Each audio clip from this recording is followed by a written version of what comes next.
Lieutenant Commander Maya Singh gripped the armrests of her command chair as the asterisk Shadowhawk shuddered under another barrage of energy weapons that shouldn't have been able to penetrate their stealth shielding. Red warning lights bathed the bridge in an ominous glow, while damage reports flooded in from every section of the ship. Hull breach on Deck 4. Emergency bulkheads are holding, reported Chief Engineer Rodriguez, his fingers dancing across his console as he tried to reroute power from failing systems. But our stealth generators are completely fried, and weapons are down to 30% capacity.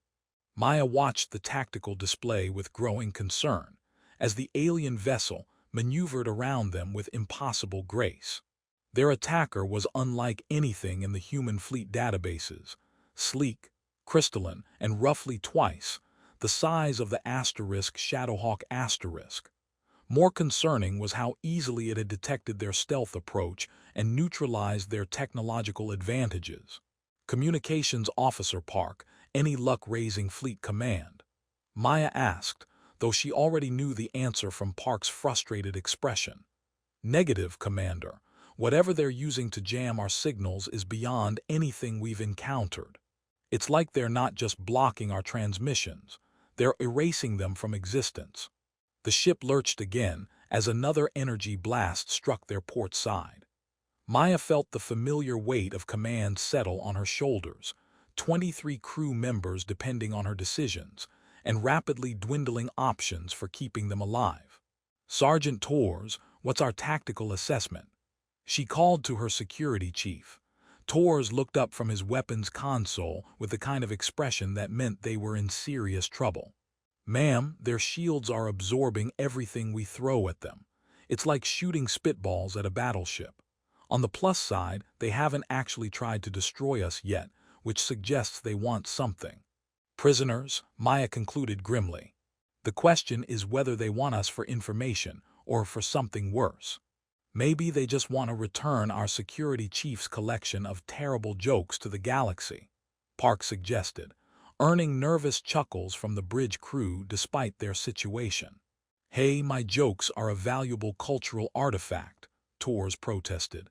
Alien anthropologists would find them fascinating. They'd find them torturous, which might actually be useful in an interrogation scenario, Rodriguez added.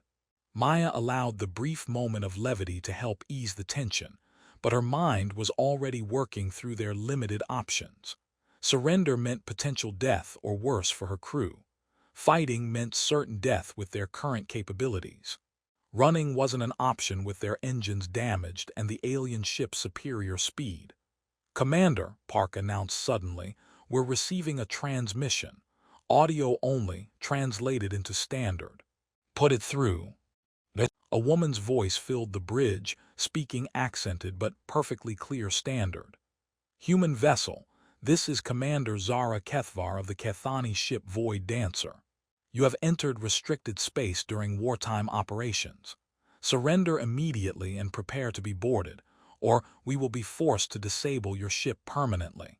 Maya exchanged glances with her senior staff. The voice sounded reasonable, professional even, but that meant nothing when dealing with unknown aliens who had just demonstrated superior technology. This is Lieutenant Commander Maya Singh of the Earth Confederation vessel Shadowhawk asterisk, she replied. We are conducting routine patrol operations in disputed space under interstellar law. By what authority do you claim this region?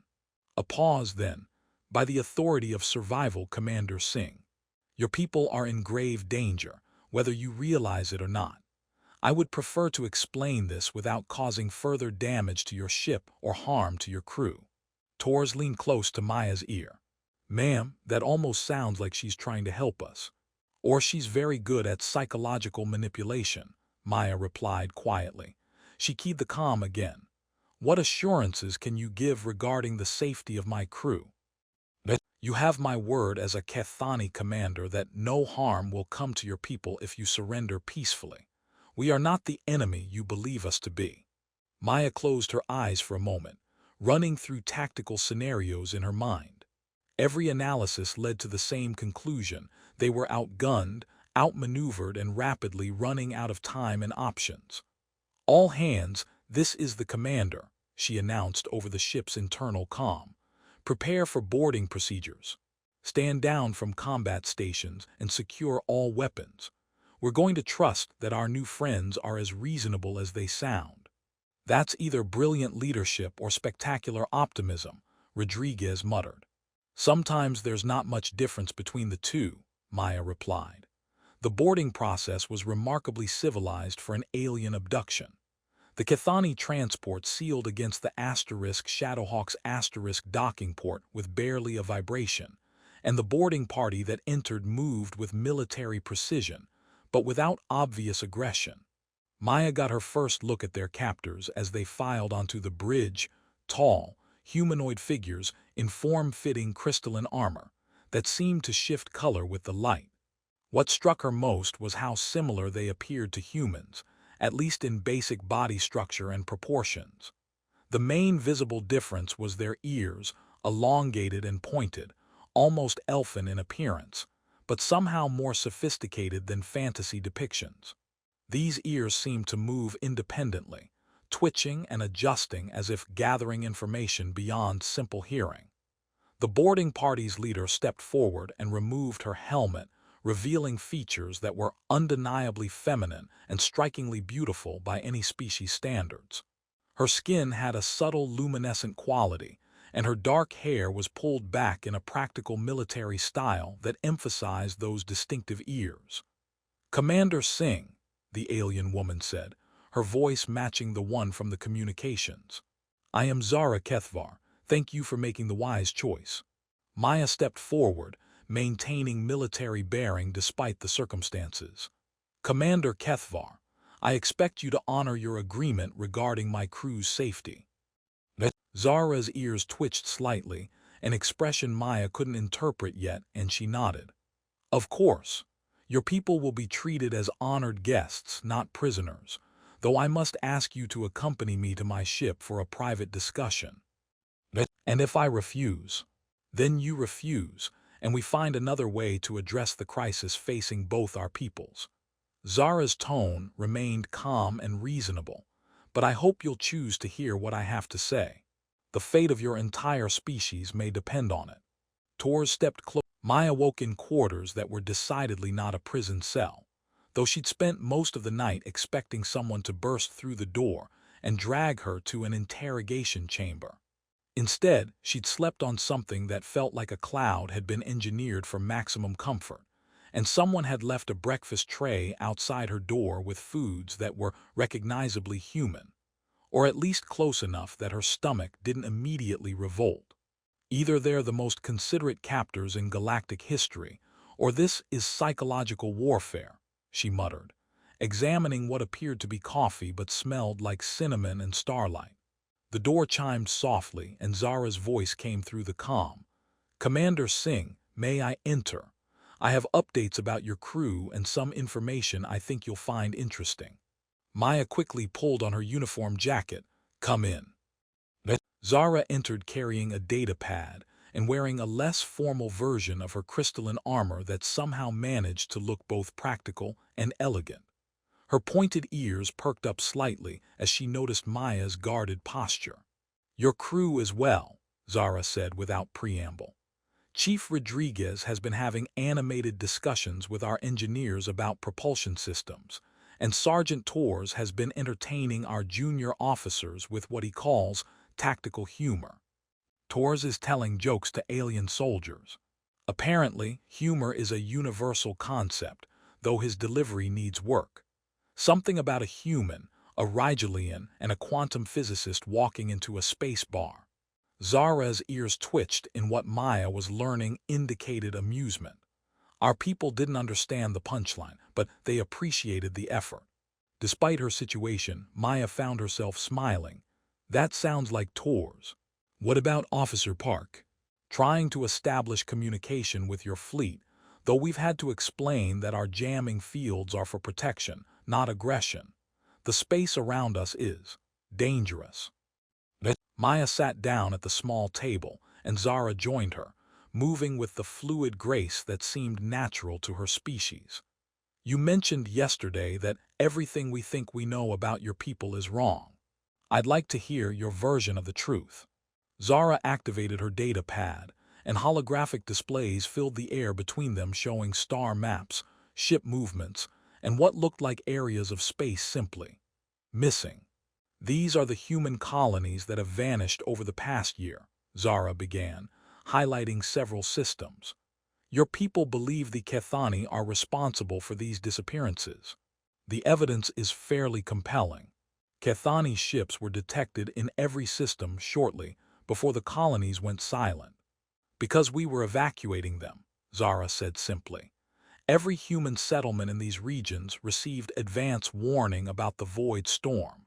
Those who listened survived, those who didn't. The holographic display shifted to show areas of space that looked like reality had been chewed up and spat out. Stars were gone, planets reduced to cosmic dust, entire solar systems erased as if they had never existed. Maya stared at the images in horror. What could cause that level of destruction? An ancient weapon system called the Devourer Network. It was created by a species that died out millions of years ago, but something has reactivated it. The network consumes all life force in targeted regions, leaving nothing behind but empty space. And you're telling me the Kethani are trying to stop this? Zara's ears drooped, trying and failing. We've lost 3 homeworlds and over 60% of our fleet. The Devourers adapt to every strategy we develop, every weapon we deploy. They learn from each engagement and become stronger. Maya studied the tactical displays with her trained military eye. The patterns were clear once she knew what to look for: a systematic advance through inhabited space, consuming everything in its path. How long before it reaches Earth? 6 months, maybe less if they accelerate their timetable. The weight of that revelation settled on Maya's shoulders like a gravitational field. Why are you telling me this? Why not contact Earth Command directly? We tried. Your military leaders assume any communication from us is deception or psychological warfare. They refuse to acknowledge the threat until it's too late. Zara leaned forward, her luminous eyes intense. But you're different, Commander Singh. Your tactical innovations at the Battle of Kepler Station showed creative thinking that goes beyond standard military doctrine. Maya raised an eyebrow. You've studied my service record. We've studied every promising human commander in your fleet. You're one of the few who might be able to help us develop new strategies against the Devourers. And if I refuse? Zara was quiet for a moment, her ears tilting in what Maya recognized as sadness. Then, we continue fighting alone until we're all dead, and humanity faces the void storm with no warning and no allies. Maya picked up what she hoped was coffee and took a sip. It tasted like liquid starlight with hints of chocolate and possibility. This is either the most elaborate recruitment pitch in military history or the most terrifying truth I've ever heard. Probably both, Zara admitted, though I should mention that working with us comes with certain cultural adjustments, such as... Zara's ears perked up mischievously. Well, for instance, Kethani enhanced hearing means we can detect emotional states through vocal patterns and heartbeat changes. So when you say this situation doesn't frighten you, we know you're being brave rather than honest. Maya nearly choked on her drink. You can hear my heartbeat. Currently elevated but steady. You're scared but not panicked, which indicates good command instincts under pressure.